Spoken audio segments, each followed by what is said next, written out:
Baik, kita akan lihat mengenai sejarah penebusan dan tanda akhir zaman. Sejarah penebusan dan tanda akhir zaman. Mari kita lihat bersama-sama Yesaya. Oke, Yesaya 43 ayatnya yang ke-5 sampai 6. Yesaya 43 ayat 5 sampai 6. Sebentar, saya pakai ini aja. Alkitab ME. Kita akan lihat Yesaya 43 ayatnya yang ke-5 sampai 6. Baik. Saya nggak tahu bisa lihat nggak ini layarnya.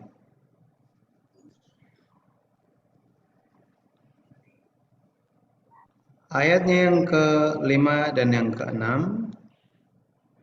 Janganlah takut, aku ini menyertaimu.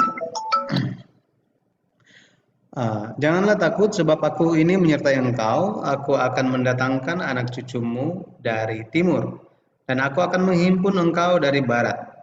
Aku akan berkata kepada utara, berikanlah, dan kepada selatan, janganlah tahan-tahan. Bawalah anak-anakku laki-laki dari jauh, dan anak-anakku perempuan dari ujung-ujung bumi. Ya, ini adalah firman Tuhan. Hari ini kita akan lihat sejarah penebusan dan tanda akhir zaman bagian yang keempat, secara khususnya mengenai kembalinya Israel. Kembalinya Israel. Oke, kembalinya Israel. Mengenai bagaimana kita sudah lihat sama-sama bagaimana bangsa Israel dia hancur tetapi akhirnya dipulihkan, dan pemulihannya itu terjadi lewat peperangan yang terjadi. Ada perang dunia pertama, perang dunia kedua, ya. Tapi secara khususnya mari kita lihat apa pentingnya kembalinya orang Israel. Apa pentingnya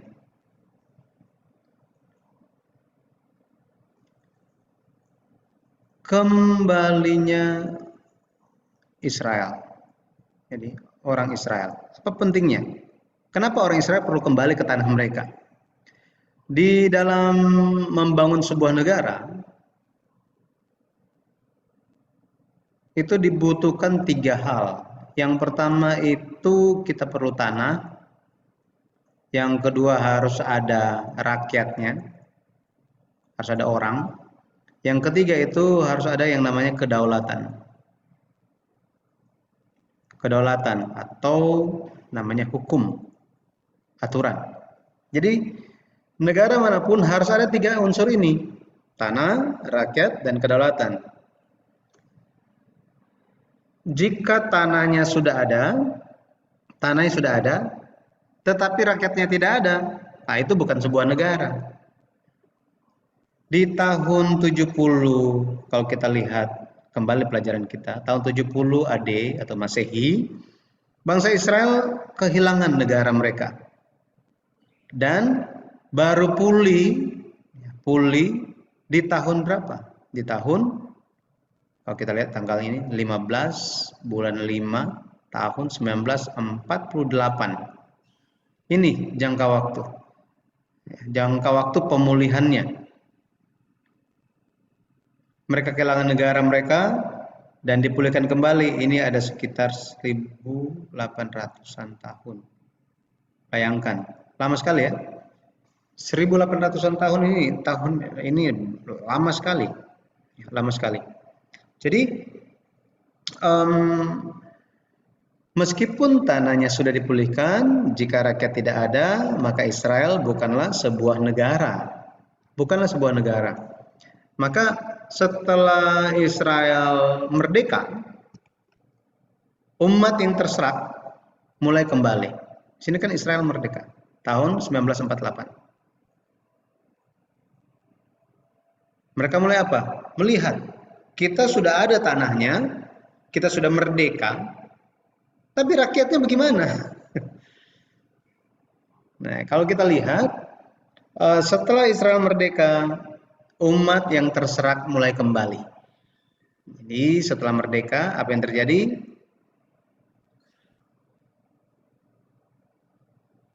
Israel yang terserak mulai kembali. Mulai kembali. Jadi mereka mulai kembali ke tanah mereka. Ayat yang tadi kita katakan, yang kita baca di Yesaya 43 ayat 5 sampai 6 ini berbicara mengenai Yesaya bernubuat gitu ya. Yesaya bernubuat. Tetapi nubuatan Yesaya ini mengandung 3 macam nubuat. Ya, 3 macam nubuat. Coba kita lihat lagi ayatnya ya, supaya kita bisa ingat kita sementara bicara tentang apa. Yesaya 43 ayat 5 sampai 6. Janganlah takut sebab aku ini menyertai engkau. Aku akan mendatangkan anak cucumu dari timur dan aku akan menghimpun engkau dari barat. Aku akan berkata kepada utara berikanlah dan kepada selatan janganlah tahan-tahan. Bawalah anak-anakku laki-laki dari jauh dan anak-anakku perempuan dari ujung-ujung bumi. Jadi di dalam ayat ini Yesaya 43 ayat 5 sampai 6 itu terkandung 3 macam nubuat. 3 macam nubuat dari sudut pandang waktu. Dalam teologi itu ada dikenal seperti ini. Ini misalnya ini ada 3 gunung. Gunung 1, gunung 2, gunung 3. Kalau ibu-ibu melihat layar, ada berapa macam gunungnya? 3. Ada 3, betul ya? Ada 3. Akan tetapi, jika ibu-ibu lihat itu dari depan, ya, sebentar. Melihat gunung itu dari depan, dari sini, gitu ya. Melihat. Berarti gunung yang dilihat itu ada berapa? 1. Hanya 1. Betul ya? Misalnya dari jauh kita lagi jalan, kalau di Manado itu saya cuma tahu tuh gunung 2 saudara. Jadi lagi jalan-jalan dari jauh itu cuma lihat cuma 1. Tapi makin dekat, makin dekat, ada 2 ternyata. Nah, hal yang seperti ini. Jadi seolah-olah 1, tetapi sebenarnya ada 3. Maksudnya apa? Kalau kita lihat masing-masing gunung ini ada jaraknya dari gunung 1 ke gunung kedua, gunung 2 sampai gunung ketiga, ada jaraknya. Tetapi jika melihat dari jauh secara paralel itu hanya 1 gunung. Tanpa dia mengetahui ada 2 gunung lagi di belakang gunung yang pertama. Nah, masih ada gunung-gunung lagi. Nah, Yesaya melihat ayat ini itu cuma dari ini Yesaya nih, Dari depan. dari depan. Gitu ya. Dia hanya melihat 1 gunung saja. Tetapi pada akhirnya digenapi nubuatan tersebut dalam 3 macam waktu. Oke, 3 macam waktu. Ini dari kalangan teologi memperkenalkan ini sebagai nubuat. Yang pertama itu nubuat nubuat masa depan yang dekat, gitu ya. Nubuat masa depan yang dekat. Jadi near future, near future. Singkat kalau bahasa Inggris, kalau bahasa Indonesia panjang-panjang, gitu ya. Terus ada nubuat masa depan yang jauh, ya, lebih jauh, masa depan yang jauh. Kemudian yang ketiga, ini adalah nubuat akhir. Jadi akhir dari nubuatan itu. Ya udah nggak ada lagi, tinggal itu aja udah selesai. Nah ini akan kita lihat. Yesaya melihat hal-hal yang akan terjadi di masa depan, tetapi ternyata masa depan itu bicara mengenai masa depan yang dekat, masa depan yang jauh, dan akhir. Gitu ya, akhir. Dikatakan dari ayat tadi dikatakan Yesaya, kita masih bicara mengenai Yesaya. Yesaya 43 ayat 5 sampai 6 bahwa Tuhan akan kumpulkan. Ya, Tuhan kumpulkan umatnya. Dari mana katanya?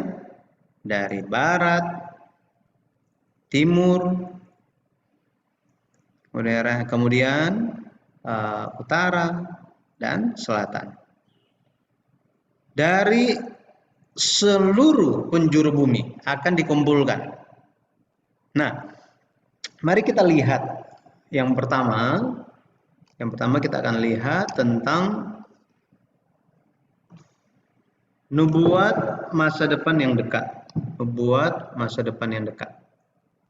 Jadi satu, kita akan lihat nubuat masa depan yang dekat.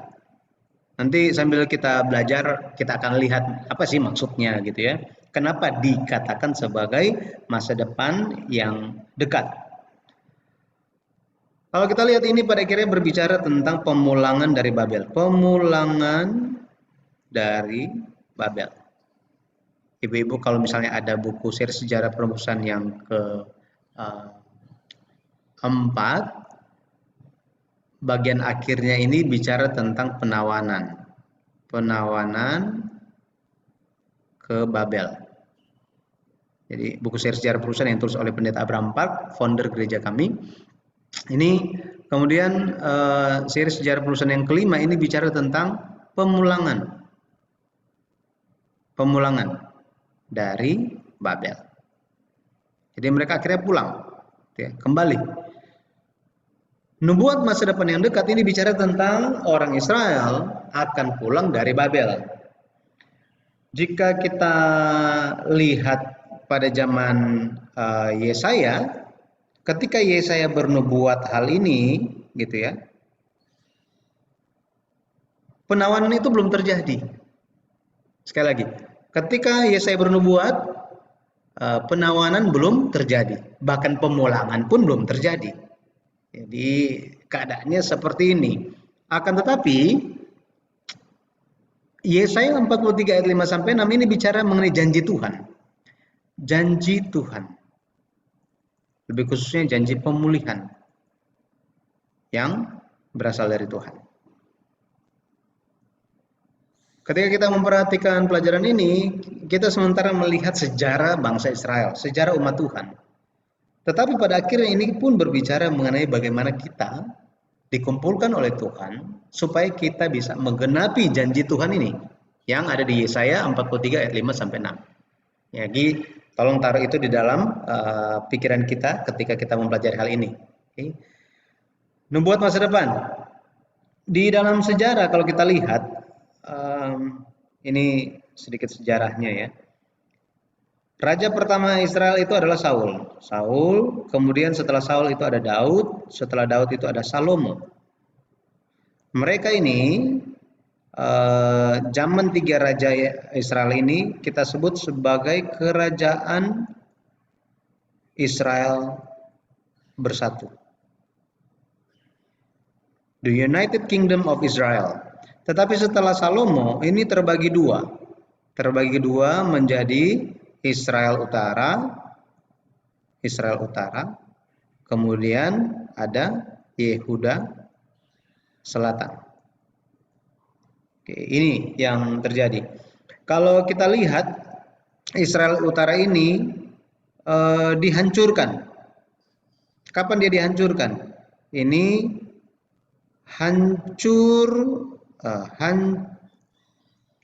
Israel Utara itu hancur oleh Asyur. Oleh Raja Asyur. Hancur oleh Asyur pada tahun 722 sebelum Masehi. Dan yang terjadi mereka diserahkan sampai ke ujung-ujung ujung-ujung kekuasaan Asyur ya. Di zaman itu disebut sebagai ujung bumi ya, sesuai dengan pemahaman mereka. Ini kita bisa lihat di ayat-ayatnya ya. Ayat-ayatnya di 2 Raja-Raja 17 ayat 6, kemudian bisa lihat di pasal 18 ayatnya yang ke-11. Ayat yang ke-11.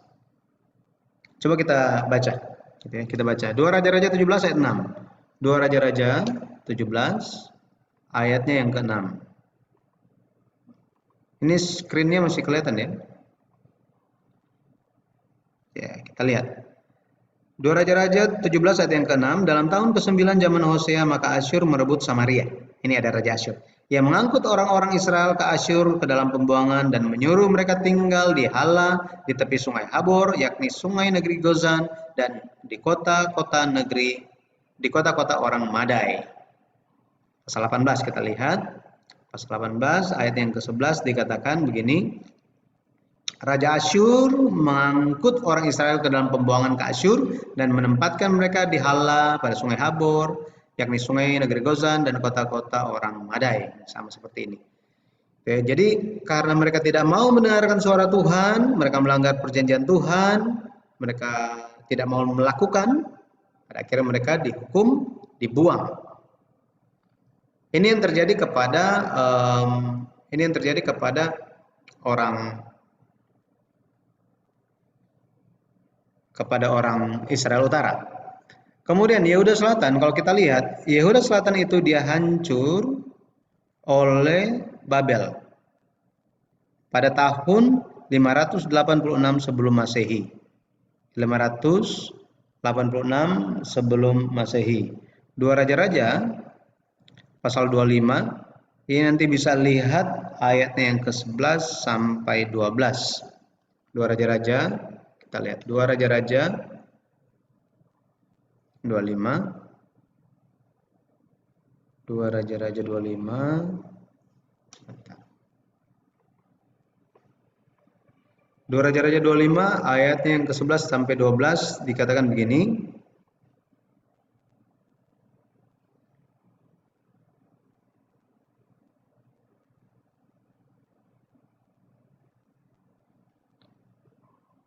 Dikatakan sisa-sisa rakyat yang masih tinggal di kota itu dan para pembelot yang menyeberang ke pihak Raja Babel dan sisa-sisa kalayak ramai diangkut ke dalam pembuangan oleh Nebuzaradan, kepala pasukan pengawal itu. Hanya beberapa orang miskin dari negeri itu ditinggalkan oleh kepala pasukan pengawal itu untuk menjadi tukang kebun anggur dan peladang-peladang. Jadi kita bisa lihat bagaimana pada akhirnya orang Israel itu hancur, gitu ya. Mereka ditawan.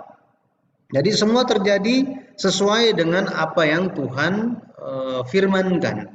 Jika engkau tetap mengikuti perintahku yang diajarkan oleh hambaku Musa, jika engkau tetap ada di dalam perjanjianku, maka aku akan menjaga engkau.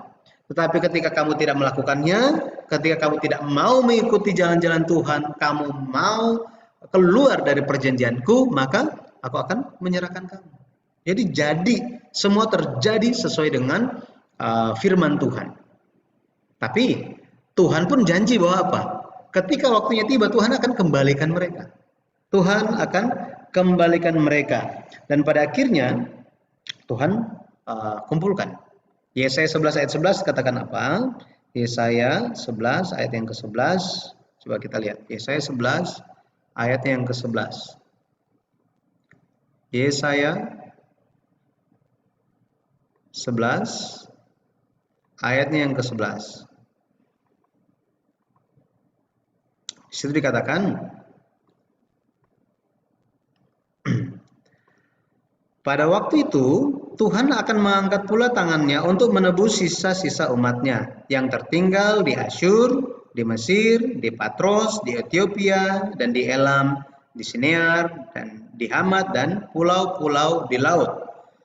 Kalau kita lihat ini, dikatakan Tuhan akan menebus. Ya, Tuhan akan menebus mereka. Tuhan akan kembalikan umatnya, yaitu sisa-sisa umatnya. Ketika berbicara mengenai Asyur, dibawakan ke Asyur, Mesir. Mesir ini kalau ada Patros, Patros. Dikatakan Patros kan? Patros ini dia bagian selatan Mesir, supaya dapat bayangan gitu ya. Kemudian ada Ethiopia juga ya. Tadi dikatakan di Mesir, Patros, Ethiopia, di Elam, di Siniar katanya. Jadi ada Elam, Siniar, di tadi apa tuh? Hamad gitu ya. Hamad. Ini berbicara Siniar itu, Elam Siniar ini daerah utara. Ya. Daerah utara. Jadi kalau kita lihat peta Israel, itu bagian utara. Oke, di bagian utara. Kemudian ada namanya pulau-pulau. Pulau-pulau ini di bagian barat, ya, bagian barat. Kita dalam posisi, kalau bangsa Israel itu petanya dia ada di sebelah mana, barat di sebelah mana, gitu ya, selatan, utara, kayak gini. Ya Tuhan, artinya apa? Tuhan akan membuat umatnya kembali. Jadi ini bicara mengenai pemulangan dari Babel. Pemulangan dari Babel. Pada akhirnya digenapi nubuat Tuhan tentang Yesaya 43 ayat 5 sampai 6, nubuat masa depan yang dekat. Yang dekat. Kemudian mari kita lihat yang kedua tentang nubuat masa depan yang jauh. Masa depan yang jauh. Nubuat masa depan yang jauh. Tahun 70 AD, di sini kan Israel itu dihancurkan Roma. Jenderal Titus yang hancurkan. Tapi Allah katakan bahwa mereka akan kembali. Allah bicara mereka akan kembali. Mereka akan dipulihkan. Menariknya kalau kita lihat pada 2 November 1917 ini kita sudah belajar ada namanya deklarasi Balfour yang mengizinkan umat Israel untuk kembali ke tanah mereka. Deklarasi Balfour. Nah, firman Allah pada akhirnya digenapi lewat nubuat masa depan yang jauh ini, gitu ya.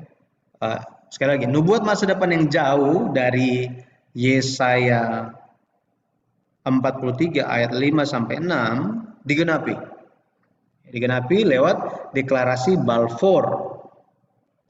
Dan dalam sejarah kalau kita lihat memang benar-benar orang Israel itu kembali. Gitu ya. Orang Israel itu kembali dan mereka mulai kembali itu perlahan-lahan, tetapi yang sangat signifikan mereka kembali itu setelah mereka merdeka di 1948. Ya, Israel merdeka.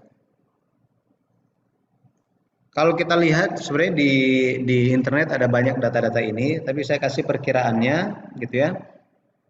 Benar-benar terjadi dalam sejarah, gitu ya. Israel kembali, umat Tuhan kembali ke tanah mereka. Dari timur, kalau kita lihat, dari timur itu antara lain, ini kalau kita bicara timur, ini bicara tentang Asia. Dari Irak misalnya, ada banyak orang Yahudi di Irak waktu itu yang kembali dikatakan sekitar 184.000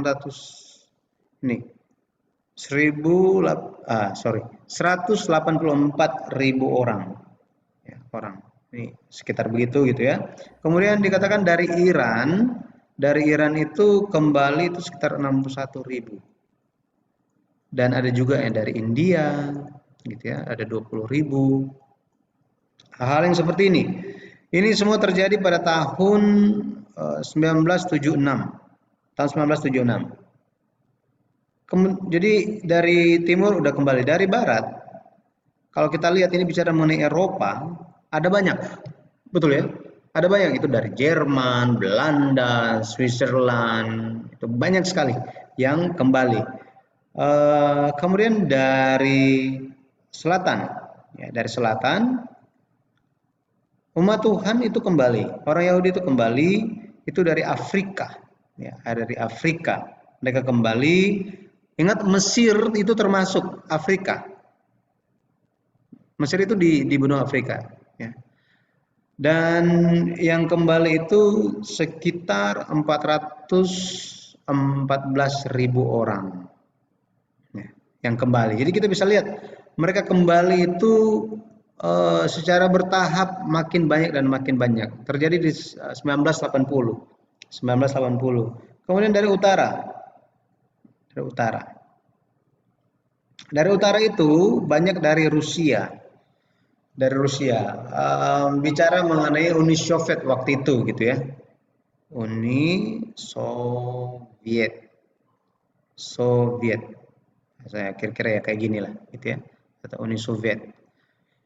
Nah, dari wilayah Rusia yang sekarang ini Rusia itu ada kembali itu bisa sekitar 240.000 orang, ya, orang. Ini terjadi pada tahun 1991 dan 1995. Jadi mereka kembali. Kalau kita lihat di Rusia atau Uni Soviet itu banyak sekali ilmuwan. Nah, ilmuwan-ilmuwan ini kebanyakan dari mereka itu adalah orang Yahudi, pintar-pintar, ya, orang Yahudi. Semuanya terjadi berdasarkan firman Tuhan.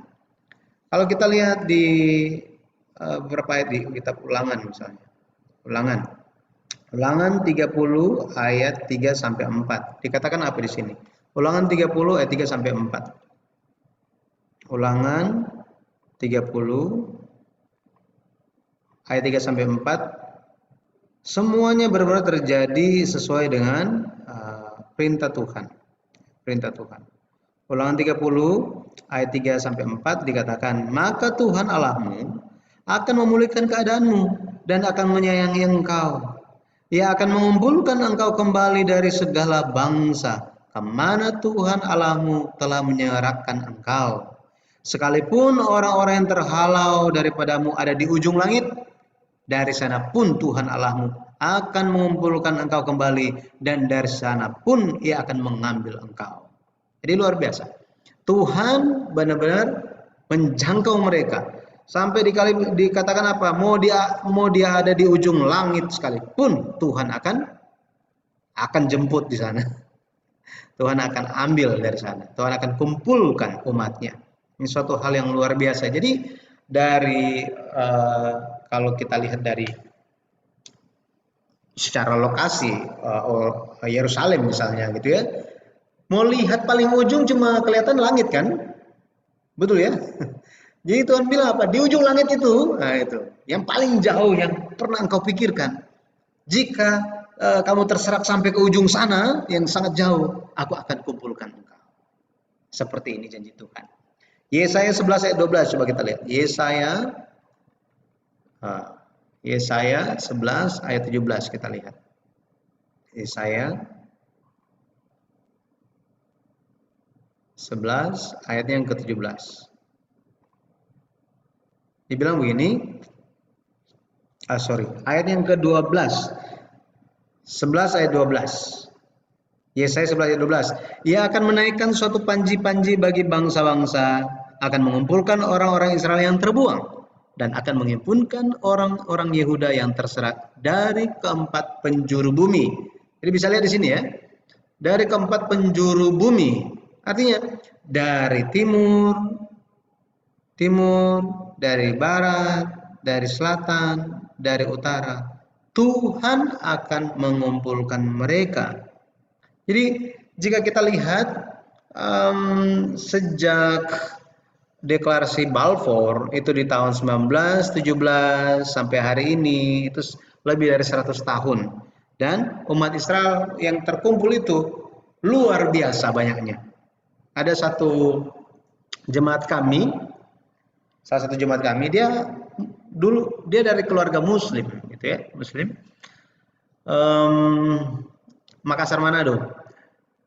Dia keluarga Muslim, terus tiba-tiba dia terima surat, terima surat, dan di dalam surat itu dia kaget gitu ya, pas dia cek gitu kan, isinya itu silsilah. Isinya itu silsilah dan dikasih tahu bahwa dia adalah keturunan Yahudi. Ini. Makanya orang Yahudi itu bahkan sampai hari mereka tetap menjangkau semua, mereka tracing keturunan mereka itu sampai ke sebelah mana, sampai ke mana saja. Nah, begitu luar biasanya bagaimana Tuhan mengumpulkan orang-orang Yahudi ini, ya. Jadi ketika kalau kita bayangkan gitu ya, sebelum deklarasi Balfour misalnya gitu ya, di tahun 1916 misalnya kita gitu ya, kita di tahun 1916 terus buka Alkitab, baca di kitab Yesaya 43, dilihat di situ ayat 3 sampai 4. Oh, janji Tuhan akan mengumpulkan engkau kembali. Saya pikir-pikir lagi, aduh, saya ini jauh dari Yerusalem, jauh dari kota tempat damai Tuhan berada. Saya ada di ujung Jakarta misalnya gitu ya. Kapan saya bisa kembali? Apakah mungkin bisa kembali? Dalam keadaan yang seperti itu kalau kita lihat firman Tuhan, ketika kita baca firman Tuhan bisa muncul dua hal. Bisa saja disemangati, betul ya? Disemangati, oh ya janji Tuhan telah diberikan, ini adalah firman Tuhan. Saya tetap percaya, pasti saya akan kembali. Pasti Tuhan akan mengembalikan saya ke tanah janji. Nah, tetapi bisa juga muncul hal yang berbeda. Kayaknya ini nggak akan terjadi ya. Gimana ya? Ini keadaannya seperti sekarang ini. Saya jauh, tidak sepertinya nggak ada tanda-tanda janji Tuhan itu digenapi. Nah, jadi terhadap firman Tuhan bisa muncul dua respon ini. Pada akhirnya bagi kita yang perlu kita lakukan adalah mari kita menjadi orang yang pertama yang memegang janji pengharapan itu. Memegang janji pengharapan itu. Karena apa? Dengan kita memegang janji pengharapan itu, memegang firman Tuhan itu akan tumbuh iman. Tumbuh iman dan pada akhirnya firman kita akan percaya bahwa firman yang Tuhan sampaikan satu kali itu tidak akan kembali dengan sia-sia, melainkan akan memberikan hasilnya, gitu ya. Karena pikiran kita dan pikiran Tuhan itu berbeda. Pikiran Tuhan dan pikiran itu berbeda, gitu ya. Di Yesaya 55 ayat yang ke-11, ayat yang ke-11 dikatakan, demikianlah firmanku yang keluar dari mulutku. Nah, mungkin kita baca dari ayat yang ke-8 gitu ya, atau ayat yang keberapa. Oke, ini bagus nih. Dari ayat yang ke-6 ya, sampai 11 kita baca. Carilah Tuhan selama ia berkenan ditemui. Berserulah kepadanya selama ia dekat. Baiklah orang fasik meninggalkan jalannya dan orang jahat meninggalkan rancangannya. Baiklah ia kembali kepada Tuhan, maka dia akan mengasihaninya. Dan kepada Allah kita, sebab ia memberi pengampunan dengan limpahnya. Sebab rancanganku bukanlah rancanganmu, dan jalanmu bukanlah jalanku. Demikianlah firman Tuhan. Kemudian dikatakan di sini, seperti tingginya langit dari bumi, demikianlah tingginya jalanku dari jalanmu, dan rancanganku dari rancanganmu. Sebab seperti hujan dan salju turun dari langit dan tidak kembali ke situ, melainkan mengairi bumi, membuatnya subur dan menumbuhkan tumbuh-tumbuhan, memberikan benih kepada penabur dan roti kepada yang mau makan. Demikianlah firmanku yang keluar dari mulutku. Ia tidak akan kembali kepadaku dengan sia-sia, tetapi ia akan melaksanakan apa yang kukehendaki dan akan berhasil dalam apa yang kusuruhkan kepadanya. Amin. Ini adalah firman Tuhan. Jadi percayalah, firman Tuhan itu pasti digenapi. Makanya kita perlu mendekat kepada Tuhan lewat firman, lewat membaca, merenungkan, mempelajarinya dan melakukannya. Maka kita akan tahu, oh ya Tuhan, ini adalah firman-Mu, inilah menjadi kehendak-Mu. Biarlah firman-Mu ini bisa digenapi, bisa berhasil di dalam saya, di dalam anak-anak saya, di dalam pekerjaan suami saya, di dalam pelayanan saya. Kita perlu membawa hal-hal tersebut di dalam pemahaman, kesadaran, dan di dalam perbuatan kita setiap harinya, gitu ya. Yosua, satu lagi kita lihat Yosua 23. Yosua 23 dikatakan di situ, Yosua 23 ayatnya yang ke-14 dikatakan begini. Maka sekarang sebentar lagi aku akan menempuh jalan segala yang fana. Sebab itu insaflah dengan segenap hatimu dan segenap jiwamu, bahwa satupun dari segala yang baik yang telah dijanjikan kepadamu oleh Tuhan Allahmu tidak ada yang tidak dipenuhi. Semuanya telah digenapi bagimu. Tidak ada satupun yang tidak dipenuhi. Haleluya, amin. Ini firman yang sangat berharga, gitu ya. Semoga kita bisa melihat janji Tuhan itu sebagai suatu janji yang pasti digenapi. Makanya bagi orang yang tidak membaca firman Tuhan, tidak mempelajari firman Tuhan, janji apa yang dia ketahui? Nggak ada, nggak tahu apa-apa. Hanya mengetahui dari yang dia dengar, oh kayaknya begini. Tetapi tidak mengalami secara pribadi. Kita perlu menjadi orang yang mengalami segala kebaikan yang telah dijanjikan oleh Tuhan. Segala firman yang tidak ada yang tidak dipenuhi. Melainkan apa? Segala sesuatunya digenapi bagi kehidupan kita. Maka berikutnya bagian yang ketiga, nubuat secara nubuat akhir, gitu ya, akhir, atau ini secara eskatologis, atau secara akhir atau nih zaman akhir ya. Ini seperti apa, gitu ya. Nah, ini bicara mengenai ada tipe orang Yahudi. Ya, ada dua tipe, ya. Ada satu, ada yang kedua. Nah, mengenai tipe orang Yahudi ini seperti apa, kita akan lihat dalam pertemuan selanjutnya. Oke, jadi saya berdoa dalam nama Tuhan Yesus Kristus kita bisa terus memperhatikan bahwa janji Tuhan itu amin, benar dan amin. Itu berlaku dalam kehidupan kita. Mari kita masuk ke dalam sejarah penebusan Tuhan. Gitu ya, masuk ke dalam sejarah penebusan. Jangan hanya melihat itu sejarah, ya itu sejarah orang Yahudi. Tetapi kalau kita lihat, coba kalau kita sekarang ini, kita merenungkan lagi janji Tuhan, apakah janji Tuhan itu akan digenapi, gitu kan? Nah, ini kita perlu memikirkan karena kita pun adalah umat Tuhan, gitu ya. Nah, jadi kita akan lanjut di dalam kesempatan selanjutnya dan kita akan lihat seperti apa nubuat itu digenapi di akhir zaman lewat dua tipe orang Yahudi. Oke. Baik, sampai di sini ada yang mau bertanya?